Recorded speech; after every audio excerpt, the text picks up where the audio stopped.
Hello friends, welcome again. जैसा कि आप सब जानते हैं, यहाँ लिखा भी है कि सभी चैप्टर्स के फुल वीडियो बेसिक से एडवांस लेवल तक आपको यूट्यूब पे मिल रहे हैं। इसी सीरीज़ में आपको परसेंटेज की ये आपकी तीसरी क्लास है। 2 क्लासेस हो चुकी हैं। आप में से जिन्होंने भी बेसिक से परसेंटेज नहीं पढ़ा है वो पहले उन दोनों क्लासेस को ज़रूर देखें। उसमें किस टाइप से परसेंटेज के क्वेश्चन आते हैं, उसे किस तरीके से ट्रीट किया जाता है और कई सारी ट्रिक्स मैं बता चुका हूँ। आज जिस तरीके के क्वेश्चन हम करने वाले हैं परसेंट में, वो है वेन आरेख पे बेस्ड क्वेश्चन। वेन आरेख क्या होते हैं ये आप में से कई लोगों को पता होगा। उस पे परसेंटेज के क्वेश्चन कैसे आते हैं वो भी कई लोगों को पता होगा, कई लोगों को पता नहीं होगा। तो जिनको पता है और अगर वो गलती करते हैं तो वो भी इस वीडियो के साथ अंत तक बने रहें। जिन्हें पता नहीं है तो वो इस वीडियो के आखिरी तक वो क्वेश्चंस करना सीख जाएंगे। तो चलिए शुरू करते हैं वेन आरेख पे बेस्ड क्वेश्चन। पर उसके लिए सबसे पहले हम बात करते हैं कि वेन आरेख क्या होता है। तो वेन आरेख भाई एक बहुत सिंपल एग्जांपल से मैं आपको समझाता हूं कि जैसे बचपन में आप सबने क्रिकेट खेला है, मैंने भी क्रिकेट खेला है, और हम गली में क्रिकेट खेलते थे। तो मान लेते हैं कि 7 लोग हम अवेलेबल हो जाते थे, तो हम क्या करते थे, 2 टीमें बंट लेते थे, है ना। और 2 टीमों में 3-3 लोग होते थे और एक व्यक्ति क्या हो जाता था, कॉमन हो जाता था। उसको हम क्या बोलते थे कि भाई तुम दोनों साइड से बैटिंग करना और बॉलिंग नहीं मिलेगी। आप ऐसा करते थे कि नहीं पता नहीं, हम लोग तो ऐसे ही करते थे। अब इस सिचुएशन को वेन आरेख से बताना हो तो हम समझते हैं कि क्या होगा। तो देखिए, अभी हमने बोला कि एक टीम जिसको हम नाम दे देते हैं ए, एक टीम जिसको हम नाम दे देते हैं बी, और एक व्यक्ति जो कि बैटिंग कर रहा है उसको लिख देते हैं हम कॉमन। और कॉमन वैल्यू हमेशा दोनों वेन आरेख के बीच में लिखी जाती है, ठीक है। और इसमें कितने लोग हैं, 3, और यहाँ भी कितने लोग हैं, 3। कितने लोग हैं, 3। समझ में आया आपको?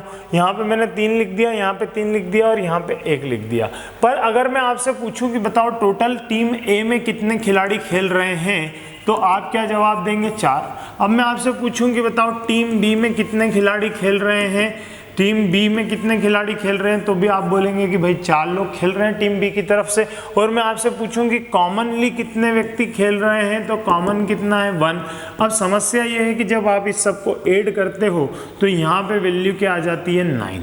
और ये 9 जब यहाँ आ जाता है तो ये वो मैथमेटिकल एरर बताता है जो आपकी और हमारी कई बार गलतियाँ वेन आरेख में होती हैं। हम जानते हैं कि हम तो 7 ही लोग खेल रहे हैं, पर टोटल करने पे कितना आ रहा है, 9 आ रहा है। तो क्या गलती हो रही है, क्यों, कैसे इसको ट्रीट करना है वो आप समझिए। अब यहाँ पे इस तरीके से अगर आप क्वेश्चन को सॉल्व करते हैं तो हमेशा ही गलती होगी।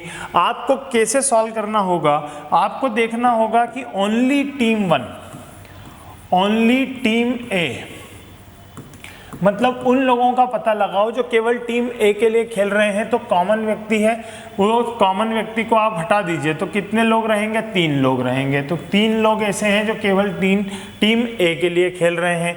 अब ओनली टीम बी के लिए कितने लोग खेल रहे हैं, तो ओनली टीम बी के लिए खेल रहे हैं फिर से 3 लोग, तो ओनली टीम बी के लिए आ जाएंगे 3। अब आप देखिए कि कॉमनली कौन खेल रहा है, तो कॉमन कितना व्यक्ति है, 1। और अब आप जब इसका टोटल करेंगे तो कितना आएगा, 7। अब आपकी कोई गलती नहीं होगी। तो आपको क्या करना है, ये जो कॉमन वैल्यू है, अगर यहाँ पे टोटल दिया हुआ है, यहाँ पे कई बार क्वेश्चन में क्या होता है, 4 दिया होता है इधर कि टीम ए में कितने लोग खेल रहे हैं, 4, टीम बी में कितने लोग खेल रहे हैं, 4, और एक व्यक्ति क्या खेल रहा है, कॉमन। कई बार ये डायग्राम इस तरीके से दिया जाता है। अगर डायग्राम इस तरीके से दिया जाता है तो और भी समझ में नहीं आता, इस तरीके से दिया है तो फिर भी समझ में आ सकता है। पर ऐसा, ये तो हमने बनाया इसलिए इस तरीके से बना लिया, पर जो एग्जाम में जो क्वेश्चन में आपको दिया जाएगा वो इस तरीके से दिया जाएगा। मैं एक एग्जाम्पल से और समझाऊंगा, आपको सब चीजें समझ में आएंगी। आप केवल ध्यान से सुनिए मेरी बातें और समझिए। हमने क्या बोला कि टीम ए में टोटल कितने खिलाड़ी खेल रहे हैं, तो 4 ही तो खेल रहे हैं कॉमन मिला के। टीम बी में कितने खिलाड़ी खेल रहे हैं, 4 खेल रहे हैं कॉमन मिला के। पर क्योंकि एक खिलाड़ी कॉमन है इसलिए उसको बीच में लिखना जरूरी है। तो इस डायग्राम से ये निकालना हो अगर कि ओनली टीम ए में कितने लोग खेल रहे हैं, तो क्या करेंगे, 4 में से 1 माइनस कर देंगे तो कितना आ जाएगा, 3। ओनली टीम बी में कितने लोग खेल रहे हैं, तो 4 में से 1 माइनस कर दीजिए, कितना आ जाएगा, 3। और कॉमन कितने हैं, तो 1, तो टोटल करेंगे तो कितना आ जाएगा, 7। अब यहाँ पे देखिए हमारा जो रिजल्ट आ रहा था 9, वो कैसे आया, यहाँ हम टोटल कितने गिन रहे थे, 4, क्योंकि हम इस सर्कल को देख रहे थे। तो इसको मैंने इसमें रिप्रेजेंट किया है। तो आपको ये आएगा बना हुआ, और अगर ये एग्जाम में बना हुआ आता है तो आप इससे ये बनाएंगे, और अगर आप ये बनाएंगे तो आपकी वैल्यू क्या आ जाएगी, नो, और वो गलत हो जाएगी। जबकि आपको ये बनाना है, ये वाला पोर्शन क्या होगा, सही। यहां तक समझ में आया है? तो एक और एग्जाम्पल की तरफ आगे चलते हैं। चलिए पहले क्वेश्चन के पहले हम एग्जाम्पल लेते हैं एक और। देखिए अब मैं एक और एग्जाम्पल ले रहा हूं। सपोज करिए कि एक कोई सोसाइटी है और उस सोसाइटी में 200 लोग रहते हैं। कितने लोग रहते हैं, 200 लोग रहते हैं। तो जितने भी टोटल होगा उसको हम यहाँ लिख लेंगे 200। अब उस सोसाइटी में एक दिन दैनिक भास्कर पेपर वाले आते हैं और वो बोलते हैं कि भाई आप में से कौन कौन दैनिक भास्कर पेपर पढ़ते हैं। तो 40 लोग ऐसे होते हैं जो ये बोल देते हैं कि भाई हम लोग आपका दैनिक भास्कर पेपर पढ़ते हैं 40। तो दैनिक भास्कर का ले लेते हैं यहाँ पे। फिर दूसरे दिन हिंदुस्तान टाइम्स वाले आते हैं और हिंदुस्तान टाइम्स वाले फिर कुछ लोगों से पूछते हैं कि हिंदुस्तान टाइम्स कितने लोग पढ़ते हैं। तो उसमें से 60 लोग ऐसे मिलते हैं उनको जो ये बोलते हैं कि हाँ हम हिंदुस्तान टाइम्स पढ़ते हैं, हिंदुस्तान टाइम्स पढ़ते हैं। ठीक है। अब जब सोसाइटी वाले आपस में बात करते हैं तो उनको पता पड़ता है कि उनमें से कुछ लोग ऐसे भी हैं जिनके यहाँ दैनिक भास्कर भी आता है और हिंदुस्तान टाइम्स भी आता है। तो ऐसे कितने लोग निकल के सामने आते हैं, 10, जो दैनिक भास्कर भी पढ़ते हैं और हिंदुस्तान टाइम्स भी पढ़ते हैं। वो कितने लोग हो जाते हैं, 10। ठीक है। तो अब डायग्राम ये मिल जाता है। अब देखिए, अगर अब आपसे पूछा जाए कि इस सोसाइटी में ऐसे कितने लोग हैं जो ना तो दैनिक भास्कर पढ़ते हैं ना ही हिंदुस्तान टाइम्स पढ़ते हैं, तो वो कैसे निकालेंगे। तो उसके लिए देखिए आपको क्या सोचना है कि ओनली दैनिक भास्कर कितने लोग पढ़ रहे हैं, 40 माइनस 10 कर दीजिए। क्योंकि इन 10 लोगों से जब भास्कर वालों ने पूछा तो उन्होंने बोल दिया हाँ हम पढ़ते हैं। उन्होंने ये पूछा ही नहीं कि आप कोई दूसरा पेपर पढ़ते हैं क्या। ठीक है। तो 40 में से 10 घटा दीजिए, कितना आ जाएगा, 30। तो ये वैल्यू आ जाएगी आपकी 30। अब ओनली क्या निकाल लीजिए आप, ओनली हिंदुस्तान टाइम्स। तो हिंदुस्तान टाइम्स वालों ने भी उनसे पूछा कि आप पढ़ते हैं, उन्होंने हाँ कर दिया। पर 10 लोग तो 60 में से 10 करेंगे। तो यहाँ पे कितने थे, वो 60 में से 10 माइनस कर दीजिए। तो ओनली वाले हिंदुस्तान टाइम्स ओनली वाले कितने आ जाएंगे, 50। कितने आ जाएंगे, 50। तो 30 + 50 और कॉमन कितने, 30 + 50 को ऐड कर दीजिए। तो ऐड करने पे ये आपको कितना मिलेगा, 80। और इसमें क्या ऐड कर दीजिए, वो 10 लोग जो कि कॉमन हैं, जो कि दोनों पेपर पढ़ रहे हैं। तो टोटल कितने हो जाएंगे, 90। तो टोटल वैल्यू कितनी आ जाएगी, 90। तो इस तरीके से आपको एग्जैक्ट वैल्यू मिलेगी कि टोटल 100 लोग ऐसे हैं इस सोसाइटी में जिनके यहाँ इन दोनों में से कोई एक पेपर कम से कम आता है। तो कितने लोग ऐसे बचे जिनके पास कोई भी पेपर नहीं आता। तो 200 में से आप क्या करेंगे, 90 को माइनस कर देंगे। तो रिजल्ट कितना आ जाएगा आपका, 110। ये है आपका आंसर। तो अगर आपसे पूछा हो कि कितने लोग दोनों ही पेपर नहीं पढ़ रहे हैं तो आंसर कितना आएगा, 110। यहाँ तक अगर आपको चीजें समझ में आ गई हैं तो चलिए फिर अब क्वेश्चन की बारी, क्वेश्चन पे चलते हैं। मैंने शुरुआत में कुछ क्वेश्चन ऐसे लिए हैं जिनमें अभी परसेंटेज नहीं पूछा गया है। आप में से कुछ लोगों को लग भी रहा होगा कि ये परसेंटेज का चैप्टर है या वेन डायग्राम का, तो परसेंटेज इसमें इंक्लूड होगा। धीरे से हम परसेंट के क्वेश्चन इसमें इंक्लूड करेंगे। पहले हम वेन डायग्राम सॉल्व करना सीख जाएं, उसके बाद परसेंटेज को हम इंक्लूड करेंगे। तो चलिए, 100 लोगों के एक समूह में 70 फ्रांसीसी में बात कर सकते हैं, ठीक है, फ्रेंच बोल सकते हैं, और 50 लोग जर्मन बोल सकते हैं, और सभी लोग दोनों भाषाओं में से कम एक भाषा जरूर बोलते हैं। ये इन्होंने क्लियर कर दिया है कि 100 में से 100, पूरे 100 इन दोनों में से कोई एक भाषा जरूर बोलते होंगे। तो कितने लोग दोनों भाषाओं में बात कर सकते हैं। तो जैसे अभी हमने सॉल्यूशन किया था उसी तरीके से करेंगे। सबसे पहले क्या कर लेंगे, एक बॉक्स बना लेंगे। इस बॉक्स बनाने के बाद इसके टॉप कॉर्नर पे क्या लिख देंगे, 100। ये जब तक करना है जब तक आपको आ नहीं जाए, फिर ये सब बॉक्स बनाने की जरूरत नहीं है। ठीक है। 70 फ्रांसीसी में बात कर सकते हैं, तो 70 यहाँ पे लिख देते हैं हम फ्रेंच, और फ्रेंच कितने हो गए, 70 हो गए। ठीक है। और 50 लोग जर्मन में बात कर सकते हैं, तो एक और डायग्राम बनाते हैं यहाँ पे, और ये 50 हम लिख देते हैं जर्मन। तो 50 का लिख दिया हमने जर्मन। ठीक है। तो और अब ये देखना है कि टोटल दोनों भाषाओं में सभी के सभी लोग बात कर सकते हैं, दोनों में से कोई एक भाषा में। तो अब हम देखेंगे कि कॉमन फैक्टर कितना आ रहा है। तो 70 और 50 को जोड़ेंगे जब आप, तो 70 प्लस आप जब 50 करेंगे तो टोटल कितना आ जाएगा, 120। इसका मतलब 100 लोग ही हैं, पर यहाँ पे टोटल 120 आ रहा है। मतलब 20 लोग क्या है, कॉमन है। ये कॉमन सेंस से आपको निकालना है दोनों को जोड़ के कि 20 लोग ऐसे होंगे जो दोनों भाषाएं बोल सकते हैं।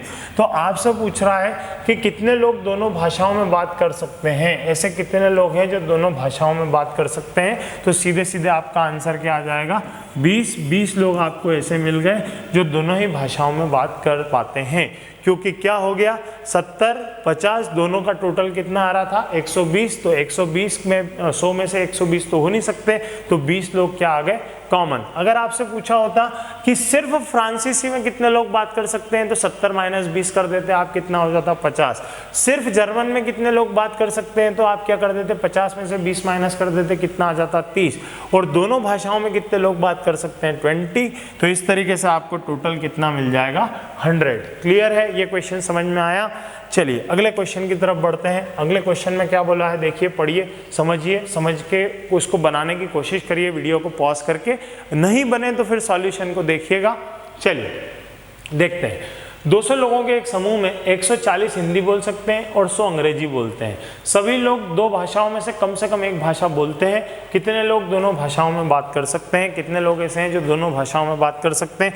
यहाँ भी क्या बोला है कि सभी लोग कम से कम एक भाषा जरूर बोल सकते हैं। तो यहाँ पे हम क्या करते हैं, फिर से एक बॉक्स बना लेते हैं। एक बॉक्स बनाने के बाद हम उसमें वैल्यू रख देंगे। चलिए ये बॉक्स बना लिया हमने। टोटल कितने लोग हैं 140, 200 टोटल कितने लोग हैं 200। तो यहाँ कॉर्नर पे लिख दिया 200। 140 हिंदी बोलते हैं, तो एक डायग्राम बना लिया हमने किसका, हिंदी का। तो हिंदी कितने लोग बोलते हैं, वो 140 लोग बोलते हैं इसमें से, तो यहाँ लिख देते हैं हम 140। और दूसरा डायग्राम बना लेते हैं हम किसका, 100 लोग अंग्रेजी बोलते हैं, तो दूसरा डायग्राम हम बना लेते हैं 100। यहाँ पे क्या लिख लेते हैं हम, इंग्लिश। ठीक है, तो 100 और 140 कितने हो गए 240। इसका मतलब कॉमन कितने आ गए, कॉमन कम से कम इसमें कितने लोग हैं 40 लोग हैं। तो यहाँ बीच में हम क्या लिख देते हैं 40। ठीक है, तो कितने लोग दोनों भाषाओं में बात कर सकते हैं ये आपसे पूछा है। तो डायरेक्ट निकल के आपके सामने आ गया कि 40 लोग दोनों भाषाओं में बात कर सकते हैं। ये मैंने आपको समझाया था कि कैसे करना है, दोनों को जोड़ा। ठीक है, एक मिनट, कितने लोग दोनों भाषाओं में बात कर सकते हैं, टोटल 200 लोग हैं। चलिए अगला क्वेश्चन देखते हैं, बढ़ते हैं अगले क्वेश्चन की तरफ। अब देखिए यहाँ पे परसेंटेज आ गया आपके सामने, इसलिए पहले हमने 2 क्वेश्चन की प्रैक्टिस की। अब हम परसेंटेज को इसमें इंक्लूड करेंगे और सॉल्व करेंगे। एक परिवार के 40% सदस्यों को आम और 60% को संतरा पसंद है। 15% सदस्यों को दोनों पसंद है और 6 सदस्यों को दोनों में से कुछ भी पसंद नहीं है। तो कितने लोगों को दोनों फल पसंद है, ये आपसे पूछा है। अब आप यहाँ पे एक बात ध्यान रखिए कि किसी भी वेन डायग्राम में जो टोटल लोग होंगे वो कितने होंगे 100% होंगे। कितने होंगे 100% होंगे। तो ये जो फैमिली का डायग्राम हम बना रहे हैं, इसके यहाँ पे ऊपर आपको एक वैल्यू लिख दीजिए 100%, क्योंकि कुल लोगों की संख्या हमें पता नहीं है। तो एक परिवार के 40% सदस्यों को आम पसंद है, तो हम आम का एक डायग्राम बनाते हैं। तो यहाँ पे हम लिखते हैं आम, इनको पसंद है आम, और ये कितने लोग हैं 40% हैं। ठीक है, और 60% को क्या पसंद है संतरा, तो एक डायग्राम हम संतरे का बनाते हैं। तो 60% लोगों को क्या पसंद है, संतरा पसंद है, तो ये डायग्राम आपका संतरे का हो गया। ठीक है, अब 15% सदस्यों को दोनों पसंद है, तो बीच में उन्होंने खुद वैल्यू दी है इस बार, तो हम यहाँ क्या लिखेंगे 15% जो कि दोनों फल पसंद करते हैं। तो बीच में मैंने क्या लिख दिया 15, वो परसेंटेज में है, जगह नहीं थी इसलिए मैंने सिर्फ 15 लिख दिया। तो 15% लिख देता हूँ। चलिए 15% सदस्यों को दोनों फल पसंद है।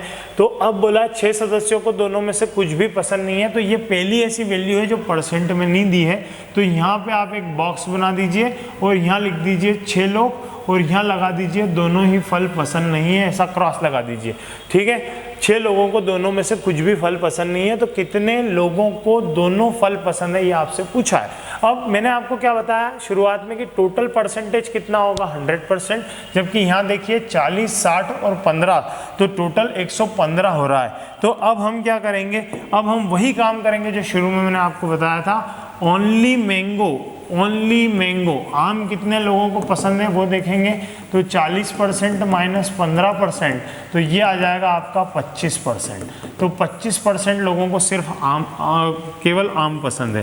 ठीक है, ओनली ओनली ऑरेंजेस कितने लोगों को पसंद है, तो 60% माइनस 15%, तो 60 में से 15 जाएगा तो कितना बचेगा 45%। तो 45% लोगों को केवल संतरा पसंद है और 15% लोगों को दोनों पसंद है। तो बोथ कितने लोगों को पसंद है, बोथ फ्रूट्स, 15% लोगों को दोनों फ्रूट पसंद है। अब इसको हम जोड़ते हैं तो देखिए 25 और 45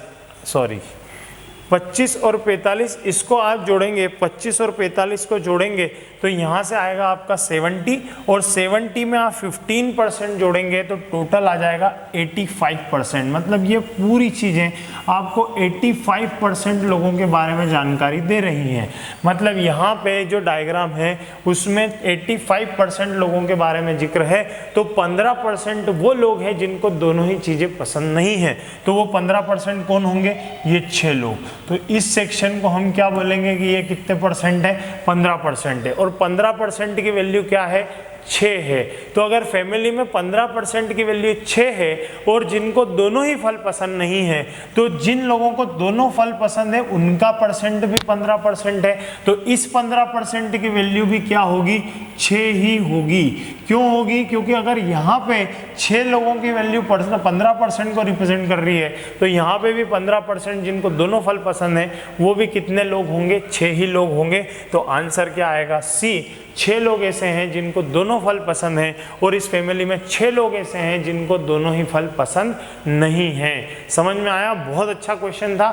आपको थोड़ा सा कंफ्यूजन लग रहा होगा, एक बार खुद से करके देखिएगा, कोई कंफ्यूजन नहीं रहेगा। चलिए आगे बढ़ते हैं अगले क्वेश्चन की तरफ। अगला क्वेश्चन देखते हैं। 100 लोगों के सर्वेक्षण में ये पाया गया कि 70 लोगों को क्रिकेट और 50 लोगों को फुटबॉल पसंद है। 10 लोग क्रिकेट और फुटबॉल में से कुछ भी पसंद नहीं करते।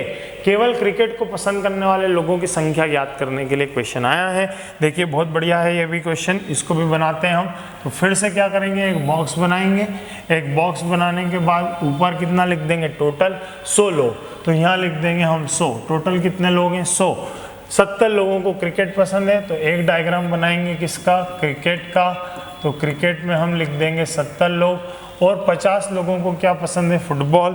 तो एक डायग्राम बनाते हैं हम फुटबॉल का और यहाँ लिख देते हैं हम फुटबॉल, ठीक है। और यहाँ लिख देते हैं हम 50 लोगों को फुटबॉल पसंद है, ठीक है। 10 लोग क्रिकेट और फुटबॉल में से कुछ भी पसंद नहीं करते। तो फिर से एक नया कॉर्नर बनाते हैं यहाँ पे और यहाँ लिख देते हैं 10 लोग और इसके आगे लगा देते हैं क्रॉस। इसका मतलब है इनको दोनों ही खेल पसंद नहीं है। तो 100 में से 10 लोग तो अलग हट गए, तो टोटल कितने लोग बचे, 90, जो क्रिकेट और फुटबॉल में से कोई एक गेम पसंद करते हैं। तो अब आप इन दोनों को जोड़िए। तो 70 प्लस 50 को जब आप जोड़ेंगे तो टोटल कितना आएगा, 120 आएगा। जबकि हमारे पास दोनों खेल में से कोई एक या दोनों पसंद करने वाले कितने लोग बचे हैं, 90। क्योंकि टोटल है 100, उसमें से 10 लोग ऐसे हैं जो दोनों ही पसंद नहीं करते, तो बचे 90।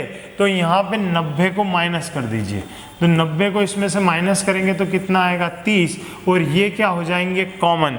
तो यहाँ से इस तरीके से आप कॉमन वैल्यू निकाल सकते हैं। तो यहाँ पे मैं अब लिखूंगा बीच में कितनी वैल्यू, 30, ठीक है। ये शायद आपको दिखे ना, इसलिए मैं वापस लिखता हूँ, दूसरे पेन से लिखना पड़ेगा मुझे। तो यहाँ पे मैं ब्लैक से ही लिख रहा हूँ। ऐसे कितने लोग हैं, 30, जिनको ये दोनों ही खेल पसंद हैं।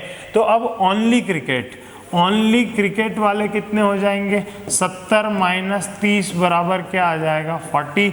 और यही आपसे पूछा है कि केवल क्रिकेट को पसंद करने वाले कितने लोग होंगे, 40। तो आंसर कितना आएगा आपका, 40। अगर आपसे फुटबॉल पूछा होता तो 50 माइनस 30 कर देते, 20 आंसर आ जाता। अब मेरे ख्याल से बहुत सारी चीज़ें आपको वेन डायग्राम में समझ में आ गई होंगी। इसमें परसेंट आए चाहे नॉर्मल वैल्यू आए, आपको ये क्वेश्चन मिलेंगे जरूर। क्लियर है। चलिए अगले क्वेश्चन पे चलते हैं। वेन आरेख से अलग है थोड़ा सा। अब यहाँ से फिर से अपन आ जाते हैं अपने परसेंट वाले पार्ट में। देखिए क्या बोला है, एक विद्यालय में लड़के और लड़कियों की संख्या का अनुपात 7:3 है। तो बॉय और इधर लिख लेते हैं हम गर्ल्स। तो 7:3 है, तो 7 को हम लिख लेते हैं 70 और गर्ल्स को हम लिख लेते हैं 30। क्यों, क्योंकि मैंने आपको शुरुआत में सिखाया, आपको किसी भी तरीके से टोटल को क्या बनाना है, या तो 100 या 1000 या 10,000 या 500, बड़ा बनाना है थोड़ा। तो 7 और 3 में एक 0 लगा दिए तो 70 और 30 हो गए, अनुपात नहीं बिगड़ा। 30% लड़के और 40% लड़कियां छात्रवृत्ति पाते हैं। देखिए क्यों करा मैंने ऐसा, अब आपको समझ में आएगा। अब 70 का क्या बना दीजिए 30%, क्या निकालना है आपको 70 का 30%, तो 70 का 30%, 30% लड़के और 40% लड़कियां, तो 30 का 40%, क्या करेंगे 30 का 40%। अब ये आपको निकालना मैंने पहली क्लास में फटाक से सिखा दिया था, ठीक है। तो अब आप क्या करेंगे, यहाँ पे देखिए अलग अलग निकाल रहे हैं अपन, 7 तिया 21, सीधे सीधे करेंगे, 0 से 0 कट चुका है, 7 तिया 21, तो टोटल कितना आ गया 21, और 3 चौक 12, यहाँ से कितना आ गया 12, तो 21 लड़के और 12 लड़कियों को क्या मिलती है, स्कॉलरशिप मिलती है। दोनों को जोड़ दीजिए तो ये हो गया आपका टोटल 33 टोटल जिनको क्या मिल रही है स्कॉलरशिप आउट ऑफ 100। टोटल कितना है 30 + 70, टोटल कितना 100, तो 100 में से 33 को क्या मिल रही है स्कॉलरशिप। इसका मतलब 33% स्टूडेंट क्लास में क्या पा रहे हैं स्कॉलरशिप पा रहे हैं। तो आंसर आएगा आपका 33%। तो 100 मान के करना इसीलिए ज़रूरी हो जाता है क्योंकि वहाँ पे फटाफट चीज़ें मिल जाती हैं। 100 अगर डायरेक्ट नहीं मान सकते टुकड़े में भी मान सकते हैं, जैसे यहाँ पे 70 और 30 माना। बढ़े आगे, चलिए अगले क्वेश्चन पे चलते हैं। अगले क्वेश्चन में देखिए एक गांव की जनसंख्या का 35% पुरुष, 40% महिलाएं और शेष बच्चे हैं। तो टोटल जो भी जनसंख्या होगी वो कितने होगी 100% होगी। तो मैं यहाँ पे आपको जनसंख्या बना देता हूँ, ये 100% का ग्राफ बना दिया मैंने। तो ये है 100% पॉपुलेशन, इसमें से उसने क्या बोला है आपको कि 35% पुरुष हैं, तो यहाँ हम लिख देते हैं 35% और यहाँ लिख देते हैं m मतलब मेल। 40% महिलाएं हैं तो अगली वैल्यू लिख देते हैं हम 40% और 40% में लिख देते हैं फीमेल। तो ये हो गई महिलाएं, तो 40 और 35 कितनी हो गई 75, तो बचे कितने 25, बचे कितने 25, तो बचे हुए को मैं इधर लिख देता हूँ 25%। ये क्या है बच्चे हैं, क्या हैं ये चिल्ड्रंस हैं, बच्चे हैं। समझ में आ गया आपको, इस तरीके से बना लीजिए। 35 और 40 कितना हो गया 75, 75 और 25 कितना हो गया 100। कोई भी टोटल कितना परसेंट होना चाहिए 100%, मतलब बच्चे कितने चिल्ड्रन कितने 25%। यदि बच्चों की संख्या 3500 है तो पुरुषों की संख्या ज्ञात कीजिए। अब बच्चों की संख्या आपको दी है मतलब 25% की वैल्यू आपको दी है, पुरुषों की संख्या आपसे पूछी जा रही है मतलब 35% की वैल्यू आपसे पूछी जा रही है। टोटल जनसंख्या निकाल के करने का कोई सेंस नहीं। आप में से कई लोग ऐसा करेंगे कि x का 25% बराबर 3500 है, फिर x निकालेंगे, फिर जो x आएगा उसका 35% फिर से निकालेंगे। इतना लंबा काम करने की जरूरत नहीं है। देखिए कैसे करना है, आपको लिखना है कि 25% की वैल्यू किसके बराबर दी हुई है, उन्होंने 3500 लोगों के बराबर दी हुई है। तो आपसे पुरुषों की संख्या पूछी है, तो पुरुषों की संख्या 35 है, तो 35% की वैल्यू आपसे पूछी है, वो यहाँ क्या लिख दीजिए x, क्या लिख दीजिए x। आया समझ में। अब ये अपॉन ये कर लीजिए, डायरेक्ट आंसर आएगा, परसेंट से परसेंट कट जाएगा, इसको इधर और इसको इधर भेज दीजिए। तो 25 × x बराबर 35, 100 इंटू क्या आ जाएगा 35, और x बराबर हो जाएगा 35, 100 इंटू 35 और अपॉन में आ जाएगा 25। ये सब मैं आपके लिए इतना आगे करके बता रहा हूँ, आप यहीं से डायरेक्ट भी कर सकते हैं अगर आता है तो। 5 25, 5 7 35, 7 5 से काटें 5 7 35, तो 7 × 7 कितना हो जाएगा 49, तो 4900 ये आपकी पुरुषों की संख्या आ जाएगी। कितनी आ जाएगी 4900। ये है आपका ऑप्शन नंबर 1। तो ये इस तरीके से आपको डायरेक्ट मिल गया, इनडायरेक्ट करने की कोई ज़रूरत नहीं है, टोटल जनसंख्या निकालने की कोई ज़रूरत नहीं है।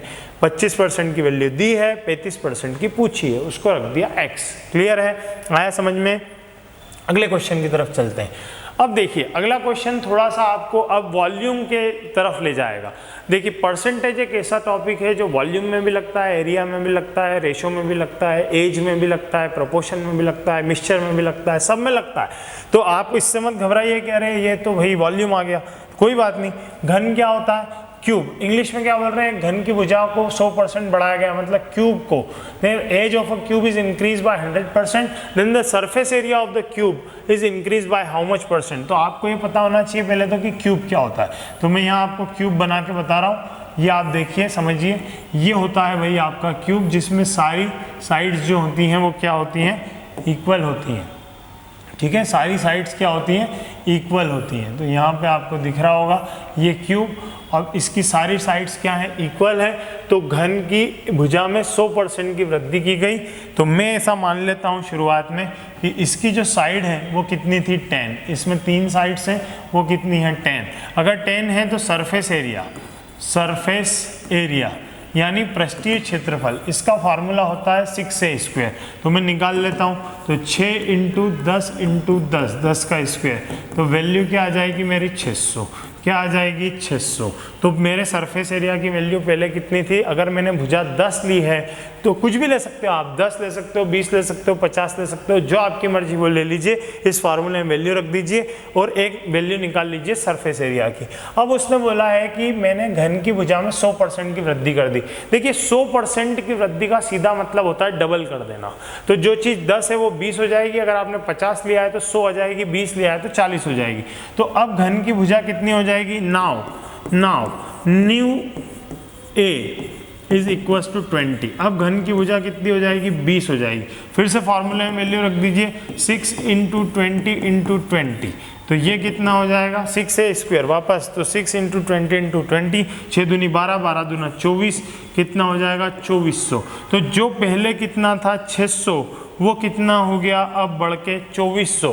कितना बढ़ गया, 600 से 2400 हो गया। कितना बढ़ गया, 1800 बढ़ गया। कितना बढ़ गया, 1800 बढ़ गया। तो आप क्या करेंगे, 1800 को ऊपर रखेंगे, तुलना हो रही है पहले वाली वैल्यू से, तो पहले वाली वैल्यू क्या है, 600। 600 की तुलना में कितना बड़ा है, 1800। तो 600 को आप नीचे रख दीजिए, इंटू कर दीजिए 100। बड़ी हुई वैल्यू को ऊपर रखते हैं, तुलना जिससे करते हैं उसे नीचे रखते हैं। तो पहले था 600, अब हो गया 2400। कितना बढ़ गया, 1800। 1800 ऊपर, 600 नीचे, इंटू 100, 2 जीरो से 2 जीरो जाएगा, 6 × 18, आंसर आएगा 300%। कितना बढ़ गया है, 300% बढ़ गया है। यहाँ तक समझ में आया आपको सारी चीज़ें, कितना बढ़ गया इसमें एरिया, 300% बढ़ गया। बहुत अच्छे क्वेश्चन है और बिना किसी लॉजिक, बिना किसी ट्रिक के, केवल लॉजिक से आप इन्हें आराम से सॉल्व कर सकते हैं, समझ सकते हैं। अगर अच्छा लग रहा है तो चैनल को लाइक जरूर कर दीजिए, वीडियो को लाइक कर दीजिए, चैनल को सब्सक्राइब कर दीजिए, ज़्यादा से ज़्यादा लोगों तक पहुँचाइए इसको, सभी लोगों को ज़रूरत है। क्योंकि चलिए देखते हैं अगला क्वेश्चन है कि एक मीठा पकवान 400 ग्राम चीनी से बना है, मतलब 400 ग्राम शक्कर से कोई पुडिंग बना हुआ है, इंग्लिश में लिखा है पुडिंग बना है। वो 200 ग्राम उसमें अंडा है, 500 ग्राम आटा है, 100 ग्राम सूजी है, वो सब कुछ है, बहुत सारा चीज़ें, सारे इंग्रेडिएंट्स को जोड़ देते हैं तो 400, फिर 200, फिर 500 और फिर 100, तो टोटल वेट निकल जाएगा यहाँ से। तो टोटल वेट कितना आ गया, 4 और 2 6 और 5 11 और 1 12, तो 1200 ग्राम। कितना आ गया टोटल वेट, 1200 ग्राम का ये पुडिंग है। अब इसमें पूछा है कि चीनी का परसेंट क्या है, मतलब शुगर का परसेंटेज क्या है। तो आप देखिए 400 ग्राम शुगर है, इसमें कितने ग्राम है, 400 ग्राम। तो आप शुगर का परसेंट निकालना है आपको, तो शुगर कितनी है 400, टोटल कितना है 1200, इंटू क्या कर दीजिए 100, तो परसेंट निकल आएगा शुगर का। 2 जीरो से 2 जीरो कट गया, 1/3 हो गया, तो 1/3 इंटू 100 कितना हो जाएगा, 33.33%।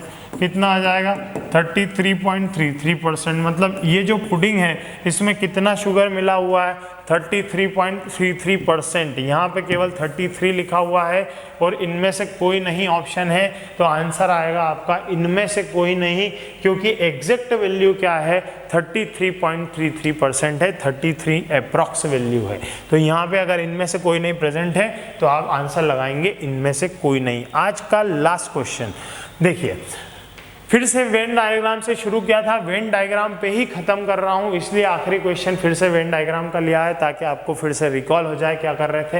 एक विद्यालय में 150 विद्यार्थी हैं, जिसमें से 80 विद्यार्थी क्रिकेट पसंद करते हैं और 100 विद्यार्थी फुटबॉल पसंद करते हैं। जैसा दिया है वैसा बना लेते हैं। देखिए क्या करना है, सबसे पहले हम एक बॉक्स बनाएंगे, उसमें लिखेंगे हम क्या, टोटल 150, ऊपर लिख देते हैं हम 150। 80 विद्यार्थी क्रिकेट पसंद करते हैं, तो एक डायग्राम बना लेते हैं, यहाँ पे लिख देते हैं 80 और यहाँ लिख देते हैं, थोड़ा छोटा लिख देते हैं ताकि बीच की वैल्यू भी मिल जाए हमको। इसके अंदर लिख देते हैं हम 80 और यहाँ लिख देते हैं हम क्रिकेट, ठीक है। और 100 विद्यार्थी फुटबॉल पसंद करते हैं, तो एक और डायग्राम बनाते हैं और यहाँ लिख देते हैं 100 और यहाँ लिख देते हैं फुटबॉल। ठीक है, फुटबॉल पसंद करते हैं। 10 विद्यार्थी ना तो क्रिकेट पसंद करते हैं ना ही फुटबॉल पसंद करते हैं, तो 10 लोगों को हम यहाँ जगह दे देते हैं। ये 10 लोगों को दोनों ही चीज़ें पसंद नहीं है, तो ऐसे विद्यार्थियों की संख्या ज्ञात कीजिए जो केवल फुटबॉल को पसंद करते हैं। इस बार फुटबॉल वाले पूछे हैं, फिर से वही लॉजिक लगाएंगे। एक क्वेश्चन ऐसा करा दिया है, 150 में से 10 हटा दीजिए तो टोटल यहाँ वाला पोर्शन जो आपको दिख रहा है, इसको मैं आपको इसको हाईलाइट कर देता हूँ ताकि आपको सब समझ में आ जाए कि ये कौन से पोर्शन की बात कर रहा है। ये इस पोर्शन की बात कर रहा है भाई, ये हाईलाइटेड पोर्शन जिसमें 10 लोग शामिल नहीं है। ये अब कितने लोगों का रह गया है? 140 लोगों का रह गया है। कितने लोगों का? 140 का। अब आप क्या करेंगे? इन दोनों को जोड़ देंगे तो 80 + 100 कितना हो जाएगा? 180। और 180 में से 140 को आप क्या कर देंगे? माइनस, थोड़ी देर पहले ही बताया मैंने। तो 40 लोग क्या आ जाएंगे? कॉमन, जिनको दोनों चीज़ें पसंद है, तो बीच में आप क्या लिख देंगे? 40। अब आपसे पूछा है केवल उन विद्यार्थियों की संख्या जिनको फुटबॉल पसंद है, तो 100 में से 40 को माइनस कर दीजिए तो ओनली फुटबॉल का आंसर आ जाएगा आपका 100 - 40, जो कि क्या होगा? 60। मतलब 60 लोग ऐसे हैं या 60 विद्यार्थी ऐसे हैं जो केवल और केवल क्या पसंद करते हैं? फुटबॉल को पसंद करते हैं। ये रहा आपका ऑप्शन नंबर ए। तो आज के इस वीडियो में हमने वेन डायग्राम से रिलेटेड सारे क्वेश्चंस को कवर किया। उम्मीद है कि आपको ये क्वेश्चन सारे समझ में आए होंगे, आपको वीडियो अच्छा लगा होगा। अगर अच्छा लगा है तो एक अच्छा सा कमेंट करके ज़रूर बताइए, ताकि आपके लिए ऐसे ही अच्छे वीडियो हम लाते रहें। मिलते हैं परसेंटेज की अगली क्लास में, जिसमें हम सीखेंगे फ्रैक्शन और फ्रैक्शन से क्वेश्चन को सॉल्व करना। Thank you.